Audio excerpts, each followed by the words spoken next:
You ever wonder what the difference between a prepper and a homesteader is? Let's find out.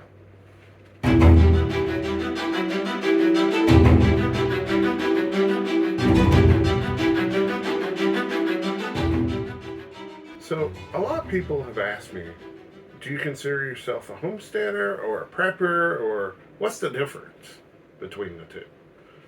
And, I tell them that we're homesteading preppers.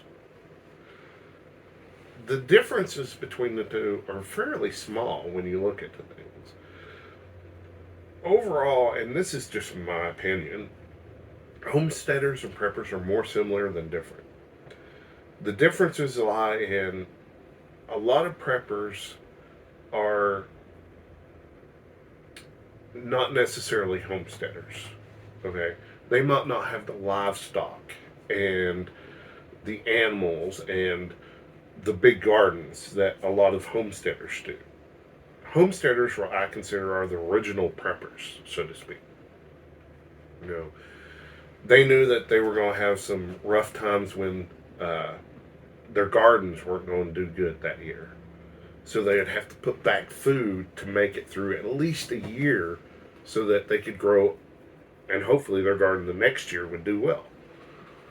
Preppers often are more focused on buying the goods that they need and stocking up.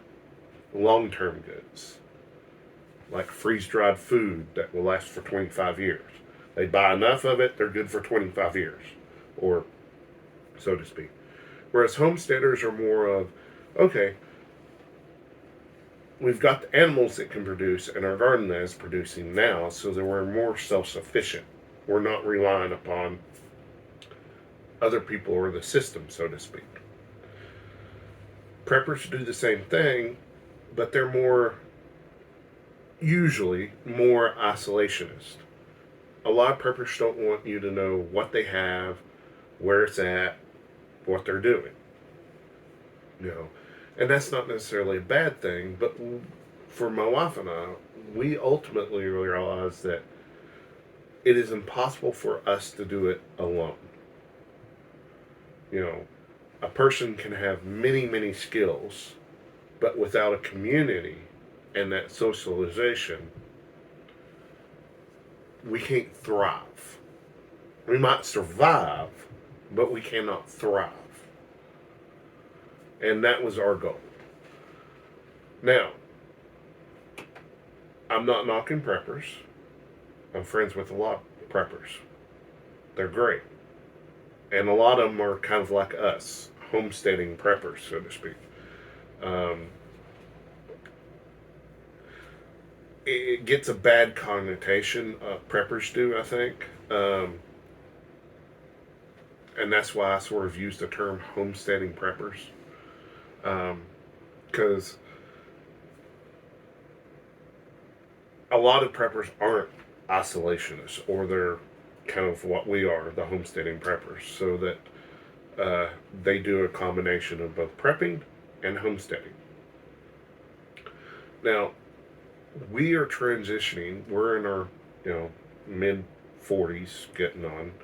So we realize that as we get older, handling and caring for a big garden and lots of animals isn't going to be easy the older that we get. So as we're younger right now, we're putting into play things that will help us keep doing this, or where we can transition out of it because we've already done preps when we were younger and more affordable. Raised bed gardening is one of them, because I have a bad back. Bending down and raking, or hoeing and raking and shoveling, it's not easy. It wears on you. And the older I get, I realize it's going to be more difficult. We do have animals now, but when we're 70 years old, am I going to be able to handle and take care of as many animals? Probably not. But that's why we're putting back things now, so that when we get to that age That's when our preps really come into play.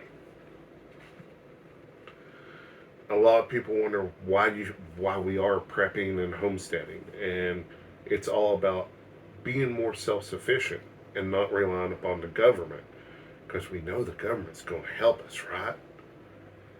No. Yes, there are times when prepping, even though you can be prepared as you can be, like with the Hurricane Helene, if you were in one of those areas and you were a great prepper and a homesteader as well, yet when the dam breached or the river got so high it took out your entire house and your land, there's not much that you can do with that.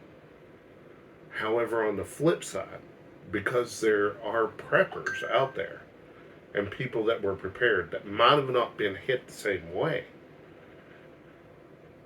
I have seen those people step up and help their neighbors that, whether prepared or not, or whether they were preppers or not, they were in a situation because they were prepared that they could help.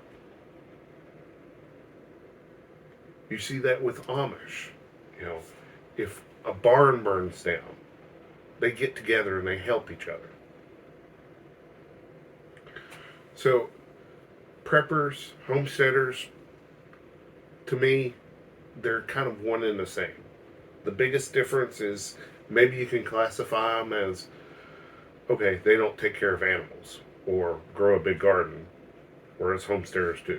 But normally, most preppers are homesteading preppers because they're original preppers. So try not to give the prepping world a hard time, because they're normally just like you and me. And if you watch our channel, my guess is you're a homesteading prepper, or you're wanting to be. Thank you for watching. SHTF Survival Homestead Teaching Farm thanks you for watching this video. Please continue to help us help you by liking, sharing, and subscribing.